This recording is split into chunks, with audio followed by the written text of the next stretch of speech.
साईराम बच्चों, रोज की योग साधना आप करते ही होंगे।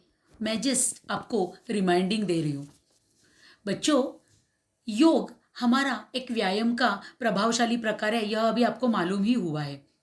हठ योग के 8 अंगों में से यह एक प्रभावशाली अंग है, मीन्स हमारा आसन, जो हम सबको प्रैक्टिकल सेशन आसन का ऑलवेज अच्छा लगता है। शारीरिक और मानसिक स्वास्थ्य का संवर्धन करने के लिए हमें इसी आसन का उपयोग होता है। शरीर स्वास्थ्य मानसिक स्वास्थ्य के लिए हमें आसन करना जरूरी है। शारीरिक शारीरिक स्वास्थ्य के लिए बहुत सारे आसन अलग अलग योग ग्रंथों में दिए हैं, बराबर ना। मेडिटेटिव पोस्चर्स है, फिजिकल अलग अलग एक्सट्रीमिटीज के आसन्स के प्रकार है। उसमें forward bending, backward bending, sideward bending, twisting, stretching, देखो कितने सारे आसन्स हमारे सामने होते हैं। और यह सभी आसन्स हमारे रोज के जीवन के लिए बहुत ही महत्वपूर्ण है। इन सभी आसनों का अंतर्भाव हमारे योग साधना में होना बहुत ही जरूरी है। और इसीलिए शरीर उपयोगी, ध्यानोपयोगी, विश्रांतिकारक आसनों के प्रकार हम हमारे आसन में करते रहते हैं। और इसीलिए यह जो आसन हमारा जो पार्ट है वो बहुत ही हमारे लिए बहुत ही महत्वपूर्ण है। और इसलिए मैं कहूँगी कि आसन ये करने से पहले, मीन्स आसनों के अलग अलग प्रकारों को करने से पहले हम हमेशा की तरह हमें मेडिटेशन, ओमकार चैंटिंग और मंत्र चैंटिंग करना बहुत ही ज़रूरी है। वह करने से हमारा शरीर, हमारा मन, हमारा आसनों के लिए, आगे की साधना के लिए तैयार होता है। चलो तो बच्चों, अभी हम हमारे सेशन की शुरुआत करते हैं। Sit erect, back straight, normal breathing. Gently close your eyes, few seconds. Just concentration on your breathing, concentration on your thoughts. Breathe in, breathe out, breathe in, breathe out.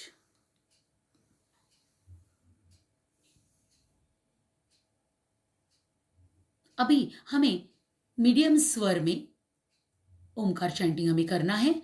अभी हम रोज करते हैं, इसलिए हमें अभी आदत हो चुकी है। Be ready, both the hands on your knees, Drona mudra position, sit erect, neck to waist portion straight.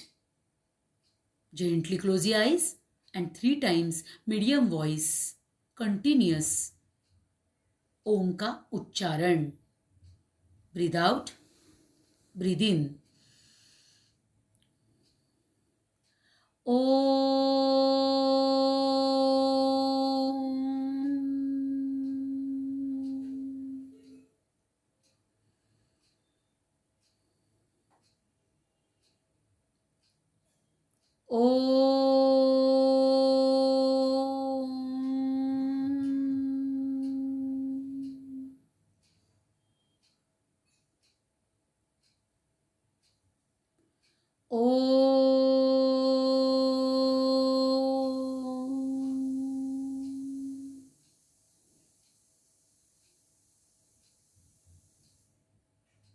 Mantra chanting. Be ready, all of you. Once again, check your position. Sit erect. Om Namah Shivaya. Om Namah Shivaya. Om Namah Shivaya. Om Namah Shivaya. Last time. Om Namah Shivaya. Hands down. Gently open your eyes. Meditation, Omkar chanting और मंत्र chanting के बाद बच्चों, हमारे रोज के session में हमें warming up करना है, बराबर। लूजिंग एक्सरसाइज करते हैं तो हमें आगे की जो साधना है वो हमारी अच्छी तरह से हो सकेगी। हमारा शरीर जो है वो लूज होगा, रिलैक्स होगा और हम अच्छे आसन आगे के कर सकते हैं। चलो, अभी हम आज का जो वार्मिंग अप लूजिंग एक्सरसाइज देखेंगे वो शोल्डर एक्सरसाइज देखने वाले हैं। वह करते वक्त हम उसके साथ मंत्र चैंटिंग भी करेंगे, क्लॉकवाइज और एंटी क्लॉकवाइज। ठीक है, चलो बच्चों अभी पोजीशन लेंगे, both the hands on your shoulders, elbows हमारे जुड़े हुए टुगेदर। अभी with mantra chanting we have to start. ओम नमो भगवते वासुदेवाय। ओम नमो भगवते वासुदेवाय। ओम नमो भगवते वासुदेवाय। यह हमने क्लॉकवाइज किया, अभी हम एंटी क्लॉकवाइज करेंगे। Again elbows together. ओम नमो भगवते वासुदेवाय। ओम नमो भगवते वासुदेवाय। ओम नमो भगवते वासुदेवाय। Hands down. यह वार्मिंग अप एक्सरसाइज हम डेली रूटीन में अगर करते हैं तो पूरे फिंगर से लेके शोल्डर तक, अंडर आर्म्स तक हमें अच्छा एक्सरसाइज मिलता है। इसीलिए अलग अलग एक्सरसाइज को हमें रोज के योग साधना में बच्चों हमें करना ही है। बच्चों हमारे जीवन में बैलेंस डाइट की हमें बहुत ज़रूरत है। अभी ये सब आपको मालूम हो चुका है। आज जो आहार हम देखने वाले हैं वो है तामसिक, क्योंकि सात्विक आहार, बैलेंस डाइट, राजसिक आहार ये तो हमने सुना है, उसके बारे में जानकारी ली है, लेकिन आज का जो आहार है वो तामसिक आहार है। तामसिक डाइट कैसे होता है, तामसिक भोजन क्या है, मुझे ऐसे लगता है आज का टॉपिक जो है वो आपके पसंद का है, क्योंकि हमें बहुत तेल, फ्राइड तेल, बहुत तेल का इस्तेमाल किया हुआ मसालेदार टेम्पटिंग आइटम्स हमें बहुत अच्छे लगते हैं। और इसीलिए हमारा वैसे देखा जाए तो रोज का जो भोजन है वो थोड़ा सा तामसिक में ही आता है। तामसिक जो भोजन है वो हमें रोज के जीवन में वैसे देखा जाए तो बहुत अच्छा लगता है, क्योंकि उसमें स्पाइसी फूड आपका होता है, आपका टेस्टी फूड होता है, मसालेदार चीज़ें उसमें होती है, और इसीलिए यह सब चीज़ों से बनाया हुआ तीखा खाना हम रोज खाते हैं और उसे हम कहेंगे तामसिक भोजन, तामसिक डाइट।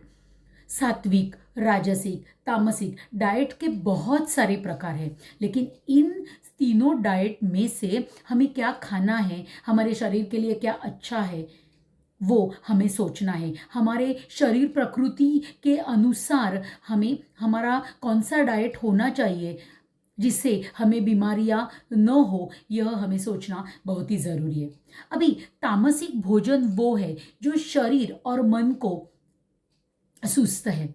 मैं नहीं कहूँगी कि तामसिक भोजन अच्छा नहीं है, लेकिन अगर रोज़ हम खाते हैं तो हमारे शरीर के लिए, हमारे मन के लिए वो अच्छा नहीं है, क्योंकि हमारे शरीर और मन को सुस्त बनाने का वो काम करता है। इससे अधिक अगर इस खाने का हमने उपयोग किया, सेवन किया, तो शरीर में जड़ता आती है, शरीर में स्टिफनेस आता है, बराबर है। और इसीलिए फिर सुस्त शरीर के वजह से, जड़ता के वजह से शारीरिक और मानसिक रूप से हम थोड़े कमज़ोर हो जाते हैं। इसीलिए रोज़ तामसिक खाना अच्छी बात नहीं है। कभी कभार जैसे हमारी शरीर प्रकृति है वो सोचते हुए ही हमें खाना है। हमारे शास्त्रों में, आयुर्वेद में, हमारे योग साधना में भोजन अलग अलग प्रकारों का बताया गया है। पहले ही मैंने कहा कि सात्विक, राजसिक, तामसिक सभी आहारों का अंतर्भाव होना चाहिए, लेकिन एक लिमिट में। इन तीनों भोजनों का अंतर्भाव हमारे जीवन में होना चाहिए, लेकिन हमारे शारीरिक और मानसिक सभी प्रकृतियों को जानकर हमें सोचना है।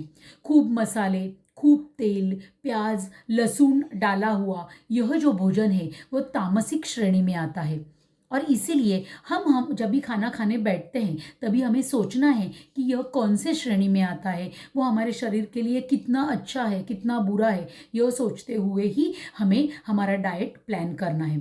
अभी ये भोजन जो है जब भी हम लेते हैं, अगर रोज़ के जीवन में हम अगर हम इस तामसिक भोजन का, तामसिक आहार का अगर हम अंतर्भाव हमारे रोज़ के जीवन में होता होगा तो इससे हमारे शरीर में बदलाव क्या आते हैं यह हम देखेंगे। शरीर में सुस्ती तो आती है, ये मैंने बताया। उसके साथ साथ काम में हमारा मन नहीं लगता क्योंकि जड़त्व आया हुआ है, स्टिफनेस आया हुआ है। शारीरिक ऊर्जा जो है, जो शरीर में ऊर्जा जो होनी चाहिए, काम करने के लिए जो हमें इंटरेस्ट होना चाहिए, वो इस भोजन के वजह से हमारा कम होता है और उससे हमें मानसिक शांति भी हमारी जो है वो कम होती है। यह भोजन आसानी से डाइजेस्ट नहीं होता और इसीलिए लंबे समय तक पेट में जलन होती है, एसिडिटी होती है। ऐसे गंभीर समस्याओं का भी हमें सामना करना पड़ता है। जब भी हम खूब तेल मसालेदार जब भी खाना खाते हैं तभी हमारे ध्यान में नहीं आता, लेकिन उसके बाद जब भी हमें रोज़ के जीवन में अगर इस खाने का अंतर्भाव होता है तो फिर हमें एसिडिटी जैसी जलन, पेट में जलन जो होती है, उसकी ऐसे बीमारियों का हमें सामना करना पड़ता है। यह भोजन हमें आलसी भी बनाता है। शरीर में जड़त्व, स्टिफनेस लाने के कारण काम में ऊर्जा नहीं, शरीर में ऊर्जा नहीं होने के कारण काम में भी वह ऊर्जा हमें दिखाई नहीं देती और इसीलिए वह हमें आलसी बनाता है। तामसिक भोजन के साथ साथ हमें, मैं कहूँगी कि बासी भोजन जो है और उसके साथ साथ बहुत देर से बना, मीन्स वैसे देखा जाए तो 3-4 घंटों में बनाया हुआ खाना हमारे लिए खाने के लिए आइडियल होता है। लेकिन कभी कभार हम सुबह खाना बनाते हैं और रात को कभी कभार खाते हैं, तो यह बेस्वाद जो खाना है, बहुत देर से बनाया हुआ यह खाना है, बासी खाना है, वह भी खाना मैं कहूँगी यह तामसिक श्रेणी में ही आता है। और इसीलिए तामसिक भोजन के साथ हमने हद से ज़्यादा अगर मीठा खाना खाया, भोजन किया, तो भी हमारी तबीयत जो है वो बिगड़ सकती है। विशेषज्ञ जो है कि जो डाइटिशियंस है, उनके अनुसार इस भोजन से गुस्सा, तनाव, टेंशन भी हमारे अंदर बढ़ता है और इसीलिए मन में गलत भावनाओं को गलत भावनाओं को जगह मिलती है। मीन्स इसका मतलब क्या हुआ, निगेटिविटी जो है वो बढ़ती है। और इसीलिए रोज़ के जीवन में हम सात्विक आहार लेते हैं, बैलेंस डाइट लेते हैं और कभी कभार हम तामसिक आहार लेंगे तो हमारे शरीर के ऊपर बुरा असर नहीं होगा। और इसीलिए शारीरिक, मानसिक, भावनिक, बौद्धिक सभी स्तरों को ऊपर हमें अगर अच्छा प्रभाव हमारे शरीर के ऊपर अगर चाहिए तो हमें डाइट के बारे में हमें सोचना बहुत ही ज़रूरी है। और इसीलिए कभी कभार बहुत मीठा, कभी कभार मसाला युक्त खाना हम खा सकते हैं, लेकिन रोज़ के जीवन में बच्चों हमें बैलेंस डाइट ही लेना चाहिए, बराबर है। और इसीलिए जब भी हम खाना खाने के लिए बैठेंगे, थाली में जो कोई खाना, जैसे खाना हमारा परोसा जाएगा, तो हमारे मन में एक बार यह प्रश्न उठना ही चाहिए कि यह हमारा डाइट किस श्रेणी में आता है, हमें हमारे डाइट में क्या बदलाव लाना चाहिए।